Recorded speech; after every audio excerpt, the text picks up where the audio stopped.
শ্রী জগন্নাথ এখন অনবসরে। স্নানযাত্রার পরে জ্বর হয়ে তিনি এখন চিকিৎসাধীন।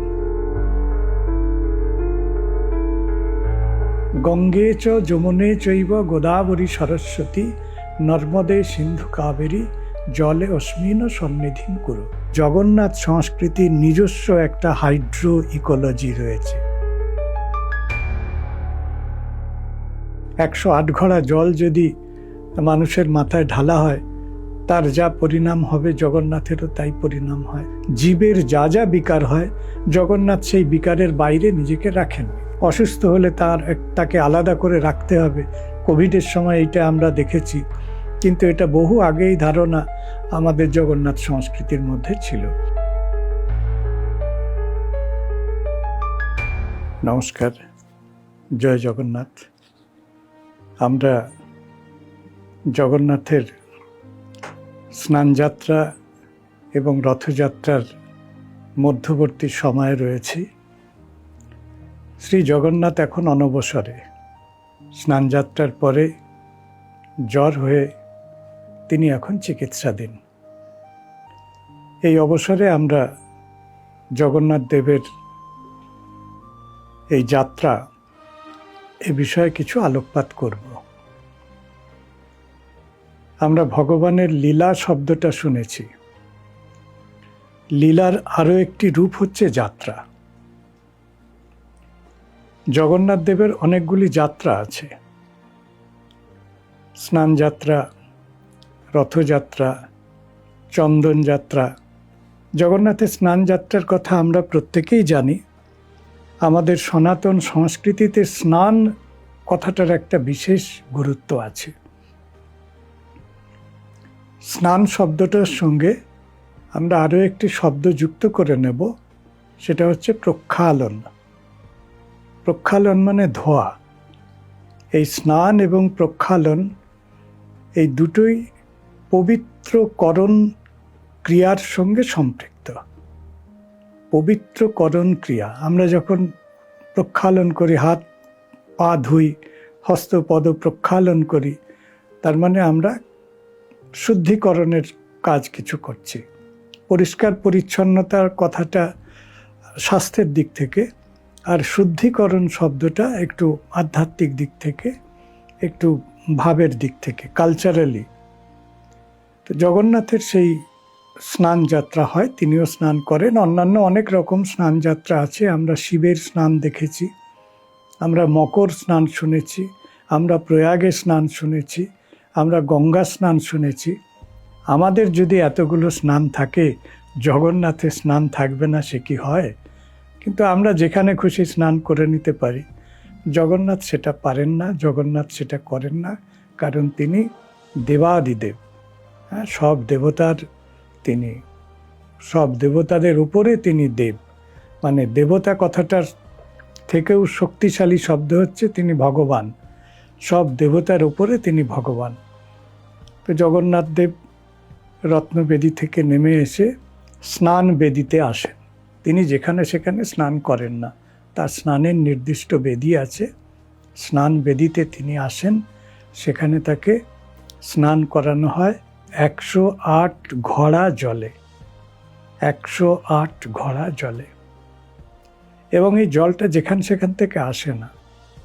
এই জলটা আসে সোনাকূপ, সুবর্ণকূপ, সোনাকুয়ো। সোনাকুয়ো বাংলা শব্দ, ওড়িশাতে সোনাকূপ এই শব্দটাই ব্যবহার করা হয়। তো সেখান থেকে জল আসে। তাহলে আমরা দেখছি যে সোনাকূপ এমন একটি কূপ যার জল অন্য কোনো কাজে ব্যবহার করা হয় না। তিনি স্নান করবেন বলে বছরে একবার 108 ঘড়া জল একটি নির্দিষ্ট কূপ রাখা রয়েছে, সেখান থেকে অন্য কোনো পারপাসে জল নেওয়া হয় না। তার স্নানের উৎস, জলের যে উৎস সোনাকূপ, সেটি নির্দিষ্ট। এবং সেটা যে সে কূপ নয়, সোনা, সুবর্ণ, স্বর্ণ, এই শব্দটা তার মানে বিশেষত্বকে চিহ্নিত করে। তো বিষয়টা হচ্ছে যে সুবর্ণ কূপের এই যে জল, এই জলের একটু বিশেষ কালচারালি এটাকে পবিত্র জল বলে মানা হয়।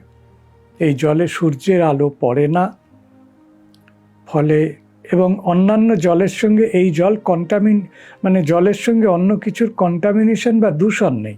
এই যে সোনা কূপকে আমরা দেখছি, এরকম অনেকগুলো জগন্নাথের সঙ্গে জলের একটা বিশেষ সম্পর্ক আছে, সেইটা আমি একটু পরে আপনাদের বলবো।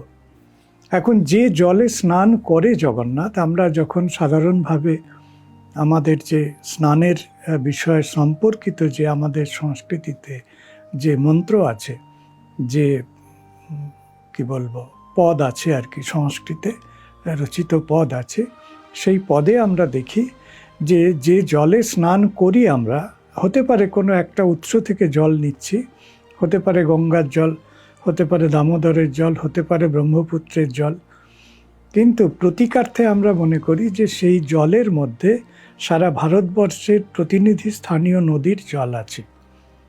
গঙ্গে চ যমুনে চৈব গোদাবরী সরস্বতী নর্মদে সিন্ধু কাবেরী জলে অস্মিন সন্নিধিং কুরু। এই হচ্ছে মূল শ্লোকটা। তার মানে প্রতীকার্থে যে জল আমি স্নানের জন্য মাথায় ঢালছি, কেমন, সেই জল আসলে গঙ্গা, যমুনা, নর্মদা, সিন্ধু, কাবেরী। আমরা যদি এই নদীর ভূগোলগুলো চিন্তা করি, তাহলে সিন্ধু নদ ভারতের অবিভক্ত ভারতের একদম পশ্চিম দিকে, কাবেরী গোদাবরী দক্ষিণ দিকে, নর্মদা মধ্য ভারতে, গঙ্গা যমুনা মধ্য ভারতে প্রয়াগ, গঙ্গা যমুনার মিলন স্থান, এবং গঙ্গা। তার মানে এই নদীগুলোর মধ্যে দিয়ে আমাদের যে কালচারাল জিওগ্রাফি, নদীকে ধরে যে স্যাক্রেড জিওগ্রাফি, সেটা আমরা পাচ্ছি। এবং যে জলটা আমরা মাথায় ঢেলে স্নান করি, উইদিন কোট স্নান করি, সেই জলটাতে যেন সারা ভারতবর্ষের যে জল, নদীর জল, সেটা রয়েছে। ফলে তার একটা স্যাক্রেড জিওগ্রাফি আছে, তার পবিত্রতার একটা বিশেষ মানে আছে। এখন আপনারা বলবেন যে জগন্নাথের ক্ষেত্রে আপনি গঙ্গা কোথায় পেলেন? ওখানে তো সমুদ্র, ওখানে আপনি গঙ্গা কোথায় পাচ্ছেন? গঙ্গা অবশ্যই আছে। পুরীতে আপনারা দেখবেন একটি ক্ষেত্রের নাম হচ্ছে শ্বেত গঙ্গা। শ্বেত গঙ্গা মানে গঙ্গা আছে, মানে প্রতীকার্থে গঙ্গা রয়েছে, শ্বেত গঙ্গা। এবারে আমি বলি, এই যে জগন্নাথের জলে স্নান, আমরা জগন্নাথের স্নান যে শুধু জলে হয় এমন না, বহু জায়গায় জগন্নাথের দর্পণ স্নান হয়।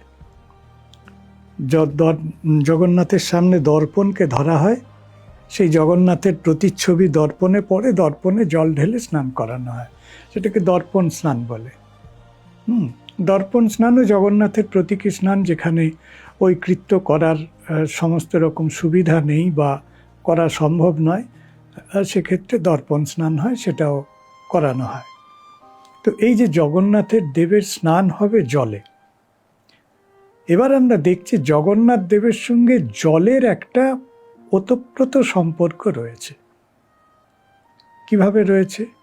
জগন্নাথের প্রথম দারু ভেসে আসা কিন্তু জলে।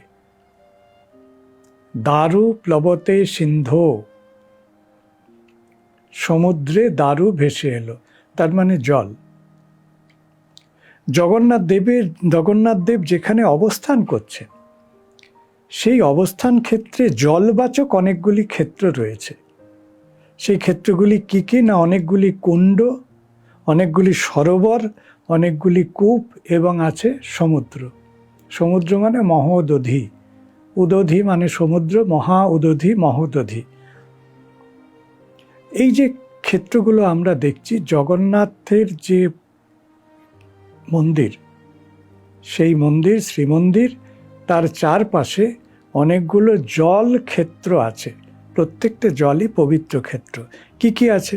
দারু ভেসে আসার কথা আমরা শুনলাম, আমরা প্রত্যেকে সোনাকূপের কথা শুনেছি। ইন্দ্রদুম্ন সরোবর রয়েছে, ইন্দ্রদুম্ন সরোবর, সেখানে জগন্নাথের কৃত্যাদি হয়। শ্বেত গঙ্গা রয়েছে, মার্কণ্ডেয় সরোবর রয়েছে, নরেন্দ্র সরোবর রয়েছে, রোহিণী কুণ্ড রয়েছে, 18 নালা রয়েছে, সবটাই তো জল। একটা জিনিস আমরা যদি একটু গবেষণার দৃষ্টিকোণ থেকে বিচার করি তাহলে দেখব যে জগন্নাথ সংস্কৃতিকে কেন্দ্র করে তার নিজস্ব একটা হাইড্রো ইকোলজি রয়েছে। এইটা গবেষণার দিক থেকে, আধুনিক গবেষণা বিশ্লেষণের দিক থেকে বলার কথা যে জগন্নাথ সংস্কৃতির নিজস্ব একটা হাইড্রো ইকোলজি রয়েছে, যেখানকার যা কিছু জল নিয়ে যা কিছু কাজ করে নেওয়া যাবে না।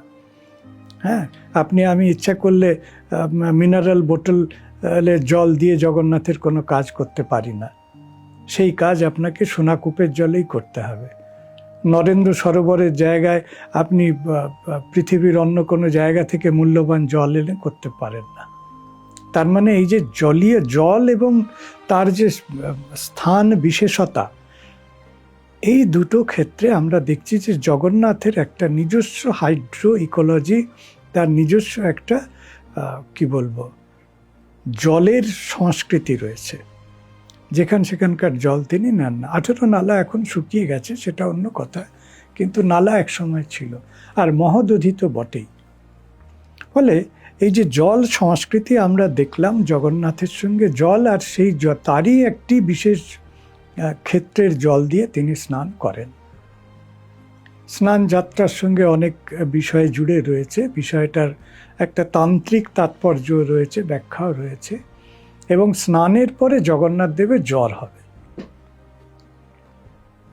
108 ঘড়া জল যদি মানুষের মাথায় ঢালা হয়, তার যা পরিণাম হবে জগন্নাথেরও তাই পরিণাম হয়। কারণ তিনি তো পার্থিব বপু নিয়ে লীলা করছেন, সুতরাং পার্থিব শরীরে জীবের যা যা বিকার হয়, জগন্নাথ সেই বিকারের বাইরে নিজেকে রাখেননি। জ্বর হবে, জ্বর হলে তার চিকিৎসা হবে, চিকিৎসা করবেন শবর যারা রয়েছেন তারা, এবং তারা তাকে অনসর ঘরে নিয়ে চলে যান। অসুস্থ হলে তাকে আলাদা করে রাখতে হবে। কোভিডের সময় এইটা আমরা দেখেছি, কিন্তু এটা বহু আগেই ধারণা আমাদের জগন্নাথ সংস্কৃতির মধ্যে ছিল। সেখানে তার বিশেষ চিকিৎসা হতো, আইসোলেশন, তারপরে তিনি সেখান থেকে সুস্থ হবেন, ইত্যাদি ইত্যাদি। এই যে সময় পর্বটুকু জগন্নাথ দেব অনসর ঘরে গেলেন এবং সেখান থেকে সুস্থ হয়ে নবযৌবন বেশ ধারণ করে তিনি রথে চড়ে গুন্ডিচা ধামে নিজের জন্মস্থলিতে ফিরে যাচ্ছেন।